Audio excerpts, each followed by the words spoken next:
ஸ்ரீ காளிமாதா ஜோதிடம் பிரபல ஜோதிடர் பண்டித் மகாராஜா. தொழில், காதல், திருமணம், குழந்தை பாக்கியம் மற்றும் மந்திர சூனிய பிரச்சனைகளுக்கு நிரந்தர தீர்வு. வணக்கம். மீண்டும் மற்றொரு ராஜ்யம் நிகழ்ச்சியினூடாக சந்தித்திருக்கின்றோம்.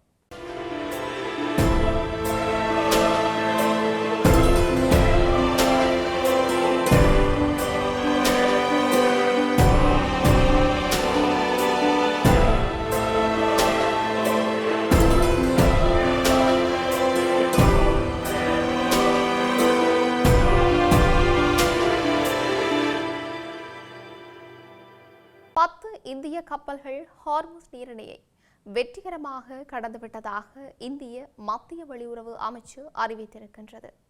பாரசீக வளைகுடா பகுதியில் மேலும் 14 இந்திய கப்பல்கள் காத்திருப்பதாகவும் தெரிவிக்கப்பட்டிருக்கின்றது. நேற்று நடைபெற்ற வாராந்திர ஊடக சந்திப்பில் உரையாற்றிய வெளியுறவு அமைச்சகத்தின் செய்தி தொடர்பாளர் குறித்த விடயத்தை தெரிவித்திருக்கின்றார்.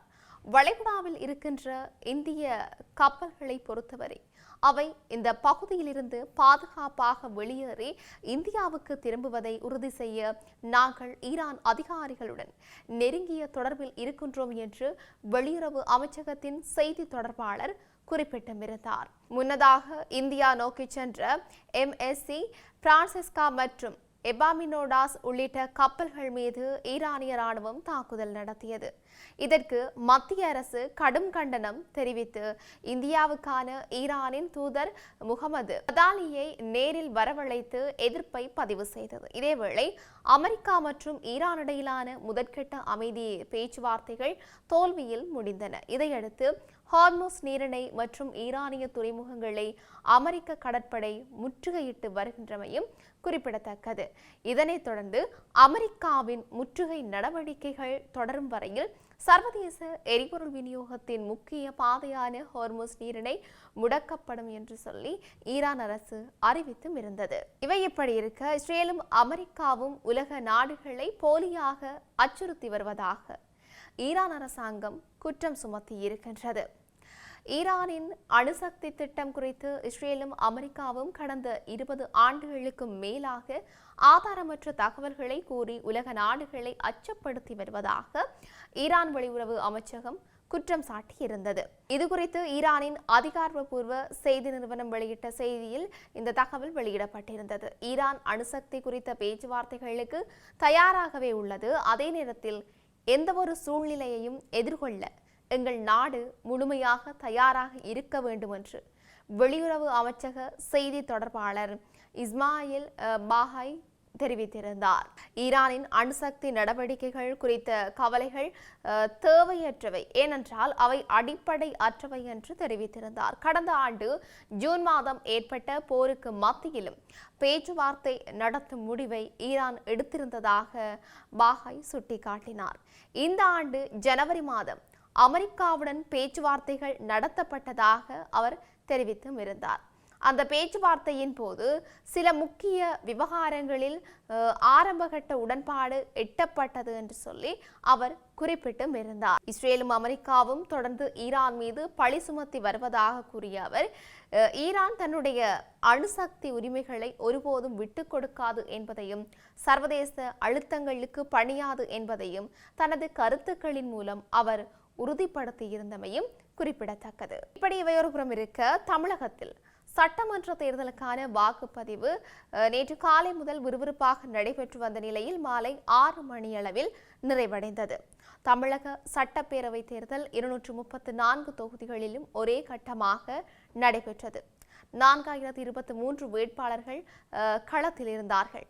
5.73 கோடி பேர் வாக்களிக்க தகுதி பெற்றனர். இவர்களில் 14.59 லட்சம் பேர் முதல் முறை வாக்காளர்கள்.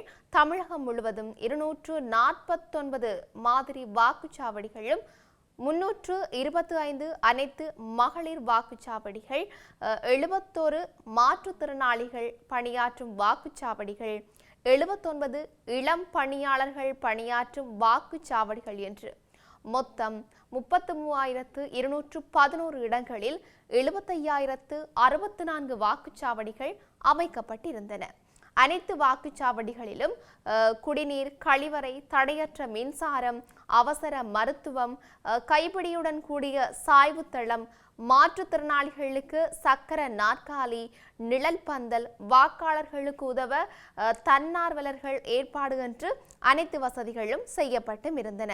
இந்த தேர்தலில் 1,06,408 வாக்குப்பதிவு இயந்திரங்கள், தலா 75,064 கட்டுப்பாட்டு இயந்திரங்கள் மற்றும் விவிபாட் இயந்திரங்கள் பயன்படுத்தப்பட்டிருந்தன. கூடுதலாக 20% இயந்திரங்கள் தயார் நிலையில் வைக்கப்பட்டிருந்தன. பாதுகாப்பு பணியில் துப்பாக்கி ஏந்திய 300 கம்பெனி துணை ராணுவ படையினர் ஈடுபட்டும் இருந்தார்கள். இவர்கள் 24 மணி நேரமும் தீவிர ரோந்து பணியில் ஈடுபட்டு வந்திருந்தமையும் குறிப்பிடத்தக்கது. மேலும் 83,875 காவல்துறை பணியாளர்கள், 40,427 காவல்துறை அல்லாத முன்னாள் இராணுவத்தினர் உள்ளிட்ட பணியாளர்களும் பாதுகாப்பு பணியில் ஈடுபடுத்தப்பட்டிருந்தார்கள். இந்த தேர்தல் தமிழக வரலாற்றில் அதிகமாக வாக்கு சதவீதம் பதிவான தேர்தலாக இந்த தேர்தல் பதிவாகியிருக்கின்றமையும் சுட்டிக்காட்டத்தக்கது. இந்த முறை 85%க்கும் அதிகமான வாக்குகள் பதிவாகியிருக்கிறதாக தகவல்கள் தெரிவித்தும் இருக்கின்றன. கடந்த 2011ஆம் ஆண்டு 78% வாக்குகள் பதிவாகியிருந்தமையே அதிக வாக்கு சதவீதமாக இருந்தது. பிற்பகல் 5 மணி நிலவரப்படி 82% வாக்குகள் பதிவாகியிருந்தமையும் இங்கு குறிப்பிடத்தக்கது. தேர்தல் முடிவுகள் எதிர்வரும் மே 4ஆம் தேதி வெளியிடப்பட இருக்கின்றமையும் இங்கு குறிப்பிடத்தக்க ஒரு விடயமாகவே இருக்கின்றது. தொடர்ச்சியாக ஹார்முஸ் நீரிணை தற்போது முழுமையாக அமெரிக்க கடற்படையின் கட்டுப்பாட்டில் இருக்கிறதாக ஜனாதிபதி டொனால்ட் ட்ரம்ப் தெரிவித்திருந்தார். இது குறித்து தன்னுடைய ட்ரூத் சோஷியல் சமூக வலைத்தள பக்கத்தில் அவர் பதிவொன்றை இட்டிருந்தார்.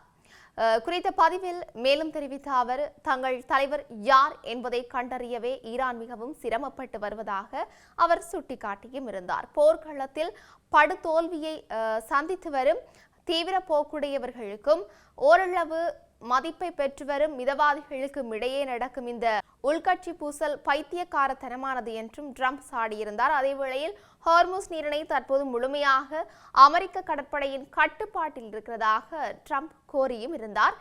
அமெரிக்க கடற்படையின் அனுமதியின்றி எந்த ஒரு கப்பலும் அந்த பகுதிக்குள் உள்ளே நுழையவோ அல்லது வெளியேறவோ முடியாது என்பதையும் அவர் தெளிவுபடுத்தியும் இருந்தார். மேலும் ஈரான் ஒரு முறையான ஒப்பந்தத்திற்கு வரும் வரை ஹார்முஸ் நீரிணை மிக இறுக்கமாக முடக்கப்பட்டிருக்கின்றது என்று சொல்லியும் எச்சரித்திருந்தார். தொடர்ந்து ஈரான் போர் நிறுத்த அமைதி காலத்தை தவறாக பயன்படுத்தி மீண்டும் ஆயுதங்களை குவிக்கக்கூடும் என்று எச்சரிக்கப்பட்டிருக்கின்றது. குறித்த எச்சரிக்கையை அமெரிக்க ஜனாதிபதி டொனால்ட் ட்ரம்ப் விடுத்திருக்கின்றார்.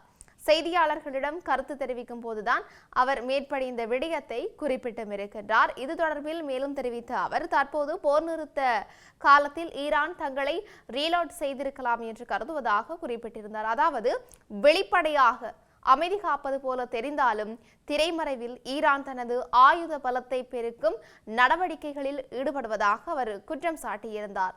போர் நிறுத்தம் நீடிக்கப்பட்ட போதிலும் ஈரான் மீதான முழுமையான நம்பிக்கையை அமெரிக்கா இன்னும் பெறவில்லை என்பதையே ட்ரம்பின் பேச்சு பிரதிபலிப்பதாக சுட்டிக்காட்டப்பட்டிருக்கின்றமையும் இங்கு குறிப்பிடத்தக்க ஒரு விடயமாகவே இருக்கின்றது. இப்படி இருக்க உலகளவிய ரீதியில் இன்னும் என்னெல்லாம் நடக்கப் போகின்றது என்று நாங்களும் பொறுத்திருந்து பார்க்கலாம்.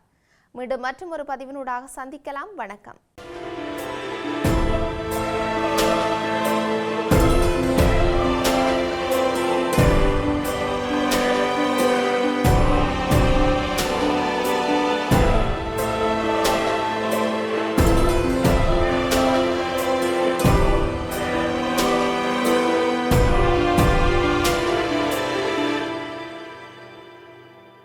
ஸ்ரீ காளி மாதா ஜோதிடம். பிரபல ஜோதிடர் பண்டித் மகாராஜா. தொழில், காதல், திருமணம், குழந்தை பாக்கியம் மற்றும் மந்திர சூனிய பிரச்சனைகளுக்கு நிரந்தர தீர்வு.